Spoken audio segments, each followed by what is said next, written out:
Yo, nouvelle vidéo, nouvelle théorie. Aujourd'hui, on va me parler de l'épisode 114, la preview qui est tombée ce matin de l'épisode 114 et un peu de l'épisode 113. Donc on va pas globalement rentrer dans l'épisode 113 parce que bon, honnêtement, il était cool, il était agréable à regarder, etc. Mais bon, on n'apprend pas vraiment grand chose à part un combat assez cool, assez bien animé entre Goku et Caulifla, un peu de Kale, mais vraiment... Mais je tenais à souligner que depuis le TV Special, l'animation est vraiment très cool, vraiment très intéressante. Moi perso, quand j'ai entendu que Goku allait se transformer en Super Saiyan 3, je me disais que ça va être à peu près comme l'épisode 5. Mais non, là vraiment, quand la Toei essaie de faire les choses bien, là vraiment c'était très bien animé, le Super Saiyan 3 était vraiment très beau. D'habitude je suis pas très fan de Super Saiyan 3, mais là vraiment je l'ai vraiment apprécié. Donc voilà, donc je les félicite. Voilà, donc j'ai absolument rien à dire, l'animation est très correcte. Enfin, maintenant on va finir les compliments, parce que là on va sans plus tarder passer à la preview de l'épisode 114. Il y a quelque chose qui m'a fait un peu crier, voilà, donc je vais vous l'expliquer maintenant. Donc dans la preview de l'épisode 114, on peut voir tout à la fin que Caulifla et Kale fusionnent. Ils fusionnent bel et bien, donc maintenant on est sûr à 100% que ça va être une fusion, parce qu'on n'était pas vraiment sûr, mais maintenant on est sûr. Et je trouve ça très intéressant que ça fusionne, mais, parce que oui, il y a un mais. Le problème c'est qu'ils utilisent la fusion Potara. Alors là c'est vraiment du grand n'importe quoi. C'est vraiment du grand n'importe quoi. La fusion Potara. Il y a deux fusions dans Dragon Ball. Mais eux ils utilisent la fusion Potara. C'est à croire que Toriyama il a complètement oublié que la fusion Métamol existait. Depuis Goten et Trunks, il ne l'a plus jamais utilisée, on est d'accord. Ça servait à rien de la créer alors. Si c'est pour plus jamais l'utiliser, ça servait strictement à rien de la créer. Il suffisait à Kaioshin de donner ses Potala à Goten et Trunks, et bim, ça nous aurait économisé 5 épisodes où ils apprennent la fusion, ils apprennent la danse, et voilà, ça aurait évité de faire patienter Boo aussi, Super Boo, et voilà, ça aurait été beaucoup plus simple scénaristiquement. Donc ça servait à rien de la créer si ce n'est pour jamais la réutiliser. Voilà. Enfin bref, maintenant je vais parler de la fusion Potala. Pour moi c'était complètement impossible, je vous avais dit, pour moi c'est impossible que la fusion Potala soit utilisée. Mais non, eux ils l'ont fait, ils ont utilisé la fusion Potala, alors que pour moi, ils avaient dit les objets tels que les armes etc sont interdites. Beaucoup vont dire ouais mais c'est écrit les armes et les objets de soins, c'est tout. Mais je suis désolé, mais pour moi, les Potala c'est bien plus qu'un objet de soin, c'est bien plus qu'une simple arme, c'est beaucoup plus cheaté, pour moi c'est même l'objet le plus cheaté de Dragon Ball avec le Senzu. Donc ils ont banni le Senzu, ok, mais les Potala ils auraient dû être bannis aussi, c'est n'importe quoi, c'est un objet super cheaté, il y a n'importe qui peut fusionner, c'est vraiment super cheaté. Donc je sais pas si vous êtes assez choqués comme moi de voir que c'est les Potala. Mais voilà, et aussi l'aide des dieux était censée être interdite, donc peut-être que je me trompe et qu'ils ont jamais dit ça, mais pour moi dans ma tête c'était ça, l'aide des dieux était interdite, et surtout les Potala quoi, c'est super cheaté. Donc voilà, donc maintenant ça c'est pas le plus grave on va dire le plus grave c'est ça. Donc en gros, Champa, il va prendre les Potala de son Kaioshin, il va les balancer à Kale et Caulifla, ils vont les attraper et ils vont fusionner, au calme, dans le plus grand des calmes. Et vous pensez que Zeno va absolument rien dire?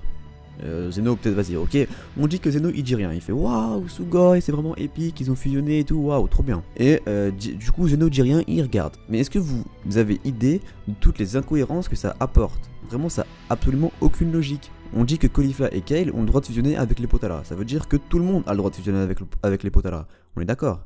Donc Vegeta et Goku ont le droit d'utiliser Végétaux. Je ne vois pas pourquoi Goku et Vegeta vont galérer à aller 1v1 avec Jiren alors qu'ils sont pas du tout au niveau. Il suffit à Kaioshin de balancer ses Potala, bim ça fusionne, ça se transforme en Blue, et Jiren il n'existe plus. Jiren il va se faire terminer par Végétaux et c'est fini. Je vois pas pourquoi ils n'ont pas le droit d'utiliser les Potala alors que Kale et Caulifla ils ont eu le droit. Donc j'espère qu'ils vont trouver un bon argument pour contrer toutes ces incohérences, parce que là c'est pas fini hein. C'est pas fini. Donc pour tous ceux qui disent ouais Vegeta il va pas accepter de fusionner, non pas du tout. Vegeta il va accepter parce que déjà juste avec Buan qui mettait juste la Terre en danger, il a accepté de fusionner. Et le pire c'est qu'il pensait que c'était à vie. Il pensait que la fusion était vraiment à vie. Maintenant il sait que c'est 1 heure. Et depuis qu'il sait que c'est 1 heure, il a accepté directement de fusionner avec Goku pour vaincre Zamasu. Il a accepté directement. Donc maintenant pour fusionner avec Goku et sauver l'univers tout entier, sauver sa famille, etc. Croyez bien que je pense que même c'est lui qui va proposer à Goku de fusionner. Enfin bref, mais ça c'est pas le pire. Le pire c'est que nous on a 2 Kaioshin, donc 4 Potara. Donc nous on peut faire 2 fusions dans notre univers. Je sais pas si vous avez capté, mais ça peut faire végétaux et on a encore 2 Potara de ce côté. Donc le vieux gars il peut envoyer ses Potara à Gohan Piccolo, Gohan Freezer, C17, C18, même Goku Gohan, il peut envoyer vraiment avec tout le monde. Pour ceux qui ne savent pas, les Potara peuvent faire fusionner n'importe qui. Je vous prends l'exemple, le vieux Kai, il a fusionné avec une sorcière. Donc même les filles et les garçons peuvent fusionner. Donc C17 et C18 peuvent fusionner. Je vois pas pourquoi ils n'utiliseront pas la fusion, alors que leur univers là c'est un niveau univers. Donc si la fusion est permis, on va utiliser la fusion à gogo, y a pas de souci. Enfin vous vous imaginez à quel point ça crée des incohérences. Et même par exemple tous les Kaioshin de tous les univers ils vont voir ça.